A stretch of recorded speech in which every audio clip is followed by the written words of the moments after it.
In the sport of gymnastics, cartwheels and aerials are used by gymnasts in routines and performances on a daily basis. A cartwheel is a movement where a gymnast moves horizontally in a line while alternating his or her hand and foot placement on the ground, finishing with the body in a lunge then upright position. A side aerial is similar to a cartwheel, following the same motion except the skill is performed without the use of arm muscles. One does not touch their hands to the ground during this motion. In today's segment, we will be looking at the biomechanical differences of the two movements. Since neither Beth or I can do these tumbling movements, the videos we will be analyzing are from my 11-year-old friend Caroline from Georgia, who has just joined the middle school cheerleading team. The cartwheel is used as one of the more basic tumbling skills learned by gymnasts and dancers before they can advance their tumbling skills. We have divided the cartwheel into 8 significant phases which explain the position and angle of important joints.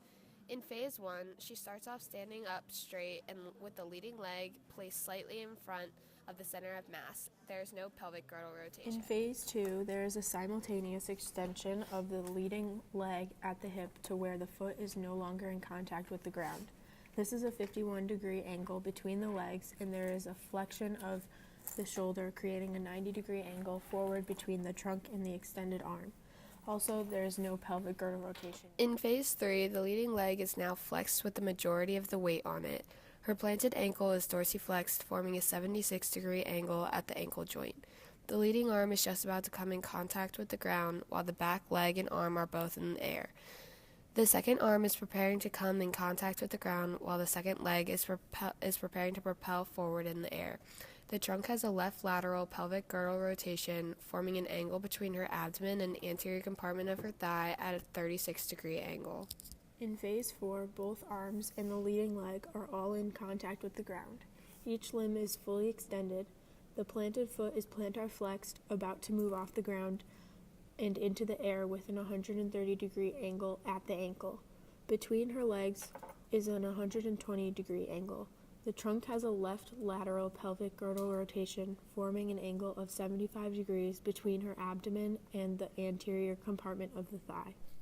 In phase 5, both hands are in contact with the ground, parallel with the width of the shoulders beside her ears, balancing the rest of her body. Full abduction of the shoulder and her trunk is straight with no pelvic girdle rotation. Both legs are abducted in the air, forming a V shape with an 123-degree angle, with her toes pointed in plantar flexion. The angle between her abdomen and her anterior thigh is 122 degrees. In phase 6, both of her arms are in contact with the ground. The secondary leg has just come down to the ground in plantar flexion of the foot, with an 84-degree angle at her ankle. The leading leg is still up in the air. Her trunk now has a right lateral pelvic girdle rotation with a 45-degree angle between her abdomen and anterior thigh.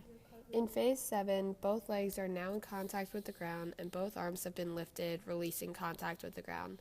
The secondary foot's ankle is dorsiflexed at an angle of 80 degrees. Her arms are flexed out in front of her, and her trunk has a right lateral pelvic girdle rotation with a 90 degrees angle between her trunk and her anterior thigh. Phase 8 is the final phase of a cartwheel motion. Both of her legs are planted on the ground with her arms up in a finishing position. Her secondary foot is dorsiflexed at an angle of 151 degrees, and her trunk is now upright with no lateral rotation. The beginning 2 phases of a cartwheel are the preparation steps to generate motion and are known as the takeoff period.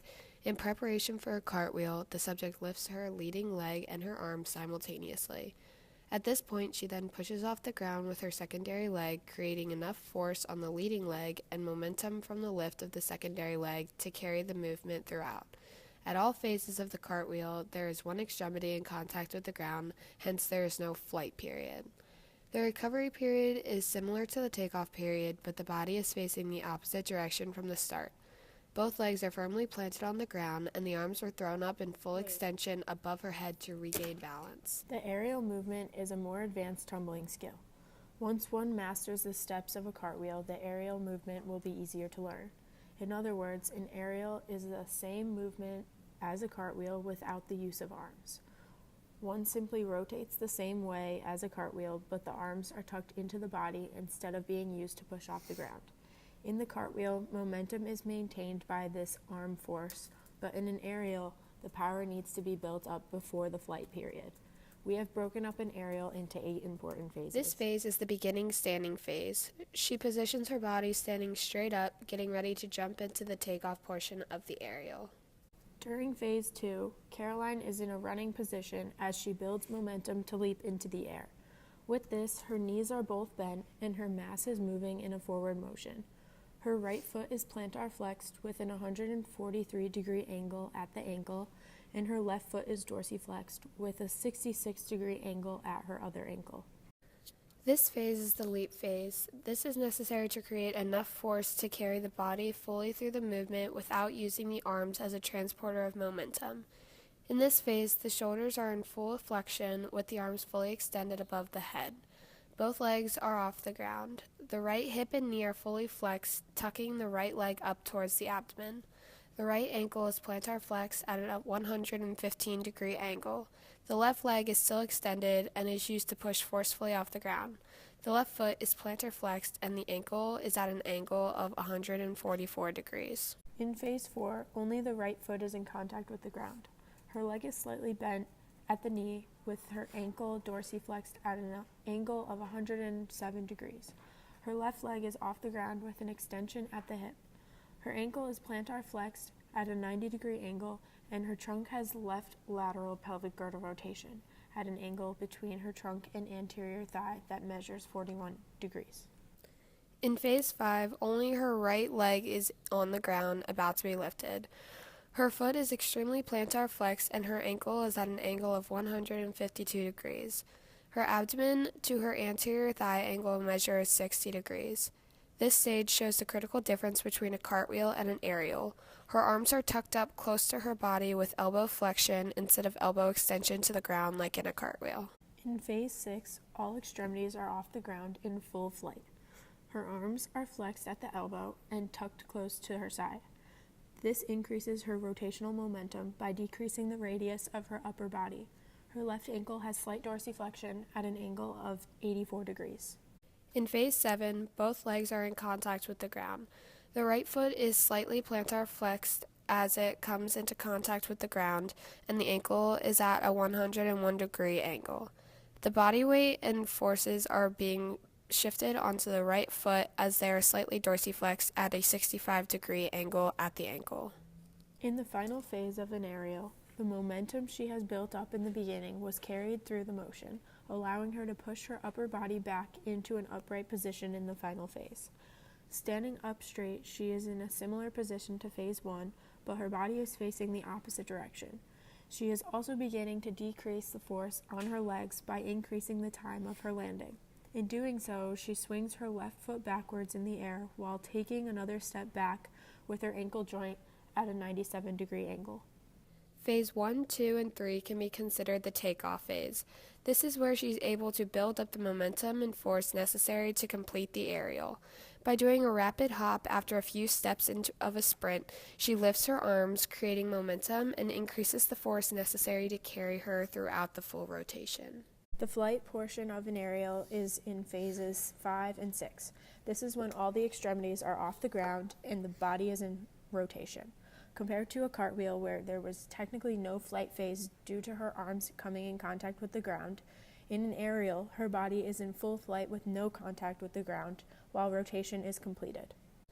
When her feet come back in contact with the ground, she does a bounce recovery phase. This is a way to increase the time to reduce the amount of force going through her feet to the ground. Therefore, she is able to come back to a standing position without falling over. These two segments demonstrate the biomechanical differences between the cartwheel and the side aerial. The biggest difference between the two is whether or not one's arms expel force into the ground or not. In the cartwheel, the hands are used as a transporter of momentum, and at least one extremity is in contact with the ground at all times. In the side aerial, the arms are not used, so a running head start along with a hop are needed to generate extra force and momentum going into the motion.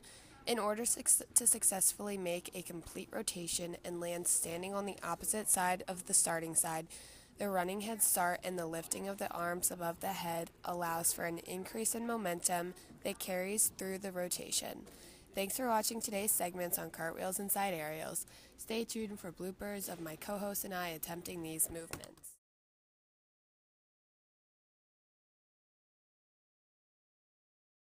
too.